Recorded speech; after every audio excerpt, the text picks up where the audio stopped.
Hey you. Yes, you, the one who's thinking about taking that night shift job at the gas station. Stop. Don't do it. I know you need the money. I know it seems easy, but trust me, it's not worth it. How do I know? Because I've been there, done that, and barely made it out alive. And now, I'm here to tell you my story. Over the next few minutes, I'm going to walk you through my time at the gas station, starting with my last night and moving backward. You'll learn about the rules we had to follow, the things we saw, and the horrors we faced. By the end, you'll understand why I'm talking directly to you, why I'm so desperate to keep you from making the same mistake I did, because once you start that job, there's no easy way out. I remember the exact moment I knew I wouldn't make it out alive. It was 3:17 a.m. my last night shift at the gas station. The air felt thick, almost suffocating, and an eerie silence had settled over the place. Something was different tonight, wrong. The fluorescent lights flickered more than usual, casting dancing shadows across the aisles. I tried to shake off the feeling of being watched, but it clung to me like a second skin. The night had started normally enough, but as the hours ticked by, things took a turn for the bizarre. It began with the bell above the door chiming, even though no one had entered. I chalked it up to the wind, but deep down I knew better. Then came the customers. They weren't our usual late-night crowd of truckers and insomniacs. These people, if you could call them that, they were different. The first one that really got to me was a tall, gaunt man who seemed to glide rather than walk. He knew my name without looking at my tag, and as he leaned in to pay, I swear I saw something moving beneath his skin. My heart pounded so hard I thought it might burst out of my chest. As the night wore on, more of them came. A woman whose eyes seemed to change color with every blink. A child who spoke with the voice of an old man. Each interaction left me feeling more drained, more terrified. I wanted to run, to hide, but where could I go? The gas station suddenly felt like a cage, and I was trapped inside with these things. I tried to distract myself by cleaning, but the blood stains on the floor near pump number 4 wouldn't come out, no matter how hard I scrubbed. They never did. It was then that I remembered the stories about this place, whispered warnings from locals who avoided the station after dark. They said this wasn't just a gas station but a gateway, a threshold between our world and somewhere else. I'd laughed it off before, but now, faced with the horrors unfolding around me, those stories didn't seem so far-fetched. The tension built to a crescendo as the clock struck 4:13 a.m. The lights went out completely, plunging the station into darkness. In that moment of pure, suffocating blackness, I heard it. A sound that defied description, like 1,000 voices screaming in unison, yet somehow silent at the same time. When the lights flickered back on, I wasn't alone anymore. They were all there, every strange customer I'd served that night, surrounding me. Their faces had changed, twisted into something inhuman. And behind them, where the door to the storage room should have been, there was nothing. A void darker than the blackest night, pulsing with malevolent energy. I understood then. The gas station wasn't just a place, it was a feeding ground. And we, the night shift workers, were the bait, lured in by the promise of an easy job, kept here by a contract that bound us more tightly than we could have imagined. We were sacrifices, offered up to whatever lurked on the other side of that void. As they closed in around me, their twisted forms blocking any hope of escape, I knew my time was up. But to understand how I got here, how I ended up facing this nightmarish end, we need to go back to when it all started, when I first noticed that something wasn't quite right about this place. Back when it all started, I thought the job would be simple, boring, even. But at this gas station, boredom was a luxury I couldn't afford. It wasn't until my 3rd week that I noticed the bloodstains didn't wash away. No matter how hard I scrubbed it, they always came back by morning. That should have been my first clue that this place wasn't what it seemed. At first I tried to rationalize it. Maybe it was just a trick of the light, or some kind of weird stain that looked like blood. But deep down I knew better. It was around that time that other things started to feel off. The air seemed heavier, like it was pressing down on me. The shadows in the corners of the store seemed to move when I wasn't looking directly at them. I started noticing how often the rules were being broken. Not by me, I was too scared to even think about it, but by the customers. They'd walk right past the no entry signs, or ignore the cash only after midnight policy. And the weirdest part, nothing bad ever happened to them. It was like the rules only applied to the employees. Then there were the customers themselves. Some of them started showing up night after night, always at the same time. There was the old woman who smelled like rotting flowers, and the man whose reflection never quite matched his movements. They never bought anything, just wandered the aisles, whispering to themselves in languages I couldn't understand. The longer I worked there, the more I felt like I was losing my grip on reality. Was I really seeing these things, or was my mind playing tricks on me? The isolation of the night shift, the constant feeling of being watched, it was all taking its toll. I started jumping at every little sound, convinced that something was lurking just out of sight. One night, about a month in, I finally worked up the courage to ask my coworker Jake about it. "Have you ever noticed anything strange about this place?" I whispered, afraid that even the walls might be listening. Jake just looked at me with dead eyes and said, "Don't ask questions you don't want answers to." That's when I knew.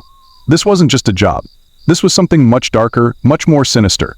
The gas station wasn't just a pit stop for weary travelers. It was a gateway, a threshold between our world and something else. Something hungry. I started noticing little things I'd overlooked before. The way the manager's eyes seemed to glow in the dark. The faint, otherworldly hum that came from the storage room at exactly 3:33 a.m. every night. The fact that no one ever seemed to quit, they just disappeared. It all came to a head one night when I accidentally walked in on the manager in the back office. He was standing in front of a wall covered in strange symbols, chanting in a language that made my ears bleed. When he saw me, he just smiled. A smile that was too wide, with too many teeth. "Welcome to the family," he said. "You're part of something bigger now." I ran.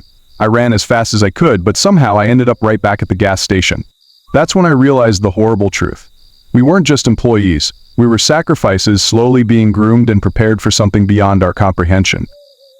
But even this paled in comparison to my first week. If only I'd known then what I know now, maybe I could have escaped. Maybe I could have warned others. But it was already too late. The moment I signed that contract, I sealed my fate. You know how they say the first week on a new job is always the hardest. Well, at this gas station, your first week might just be your last. I thought I was prepared for anything. I wasn't. Not for the rules that made no sense, not for the way the town folks looked at me with pity, and certainly not for what happened when I finally looked at pump number 4. It all started innocently enough. The manager, a gaunt man with sunken eyes, gave me a quick tour of the place. Everything seemed normal at first, the aisles of snacks, the coolers humming with energy drinks, the wall of cigarettes behind the counter. But then he pulled me aside, his bony fingers digging into my arm. "Listen carefully," he hissed, his breath smelling of something rotten. "There are rules here. Break them, and you won't last the night." He rattled off a list that made my head spin. Never look directly at pump number 4. Always keep the lights dim after midnight. If a customer asks for the special blend, just nod and walk away. And whatever you do, don't ever open the door to the storage room if you hear knocking from the inside. I laughed nervously, thinking it was some kind of initiation prank. But the look in his eyes told me he was dead serious. As he left, he turned back and said, "Oh, and one more thing. If you see anything unusual, just ignore it. It'll go away eventually." The first few nights were quiet, almost boring, but I couldn't shake the feeling of being watched. The shadows seemed to move when I wasn't looking directly at them, and sometimes I'd catch glimpses of something in the corner of my eye. But every time I turned to look, there was nothing there. It was on my 4th night that I had my first real encounter with the supernatural. A customer came in around 2 a.m., normal enough at first glance. But as he approached the counter, I realized his feet weren't touching the ground. He was floating, just an inch or two above the floor. My heart raced as I rang up his purchase, pretending not to notice. As he left, he turned and winked at me, all 3 of his eyes blinking in unison. I wanted to quit right then and there, but something kept me coming back. Maybe it was curiosity, maybe it was the strange pull this place seemed to have on me, or maybe it was the way the townspeople looked at me whenever I mentioned where I worked. A mix of fear and pity in their eyes, like they knew something I didn't. As the week wore on, the incidents became more frequent, more intense. The lights would flicker in patterns that seemed almost like code. The soda fountain would dispense a thick, red liquid that definitely wasn't cherry cola. And always there was that feeling of being watched. It all came to a head on my 7th night. I was tired, my nerves frayed from the constant state of alert. That's when I made my fatal mistake. I looked at pump number 4. At first I didn't see anything unusual, but then I noticed the shadows around it were wrong. They were moving against the light, twisting and writhing like living things. And in the center of it all, I saw a pair of glowing eyes staring back at me. I must have screamed, because the next thing I knew, the manager was there, shaking me. "What did you do?" He yelled, his face twisted in fury and fear. That's when the lights went out completely, plunging us into darkness. In that moment of blackness, I heard sounds, scraping, chittering noises that no human throat could make. When the lights came back on, the manager looked at me with something like pity. "Now you know," he said softly, "why we keep the lights dim. They don't like to be seen." Little did I know, it all started before I even got the job. The horrors I'd experienced in my first week, they were just the beginning. The real nightmare was yet to come. Have you ever been so desperate for work that you'd take any job, no matter how strange the circumstances? That's how I found myself pulling into an empty parking lot at 11:55 p.m., about to interview for a position I knew nothing about. If only I'd known then what that job really entailed, I might have kept on driving. I should have known something was off when the interview was scheduled for midnight. But desperation has a way of clouding your judgment. I'd been out of work for months, my savings dwindling to nothing. When I saw the ad for a night shift position at a gas station, it seemed like a lifeline. The pay was surprisingly good, and they needed someone to start immediately. I jumped at the chance. The gas station stood alone on a stretch of highway so dark, it seemed to swallow the light from my headlights. As I pulled up, I noticed how the shadows seemed to cling to the building, like a shroud.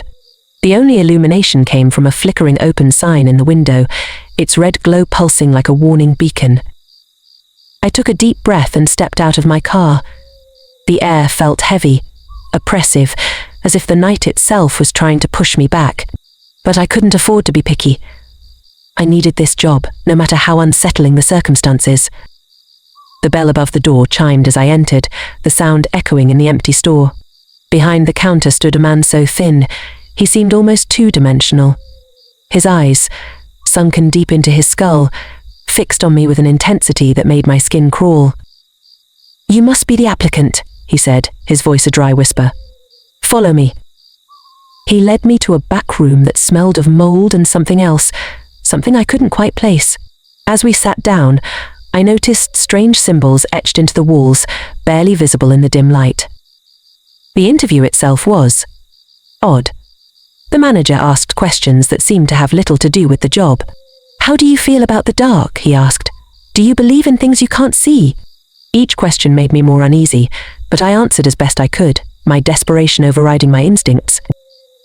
As the interview progressed, the manager's demeanor became more unsettling. His movements were jerky, almost inhuman, and his eyes never seemed to blink. He spoke about the job in cryptic terms, hinting at special responsibilities and unique customers. "This isn't just any gas station," he said, leaning in close. "We serve a different clientele here. You'll need to be prepared for anything." I nodded, trying to hide my growing unease. That's when he told me about the station's history. How it had stood on this spot for over a century, despite numerous attempts to tear it down. How locals avoided it after dark, whispering about strange sights and sounds. "But that's just superstition," I said, forcing a laugh. The manager's lips curled into a smile that didn't reach his eyes. "Is it?" he asked softly. Finally, he slid a contract across the table. The paper looked old, yellowed with age, and the text was written in a script I could barely read. "Sign here," he said, "and the job is yours." I hesitated, my pen hovering over the dotted line. Every instinct screamed at me to run, to get as far away from this place as possible. But the thought of another month without rent, without food, made me push those feelings aside. I signed. The moment my pen left the paper, I felt something shift. The air in the room seemed to grow colder, and for a split second, I swore I saw the manager's face change. But when I blinked, he looked normal again. "Welcome to the team," he said, his voice tinged with something that might have been pity. "Your shift starts tomorrow night. And remember, stick to the rules." As I left the gas station, contract clutched in my hand. I couldn't shake the feeling that I'd just made a terrible mistake, that I'd signed away more than just my time.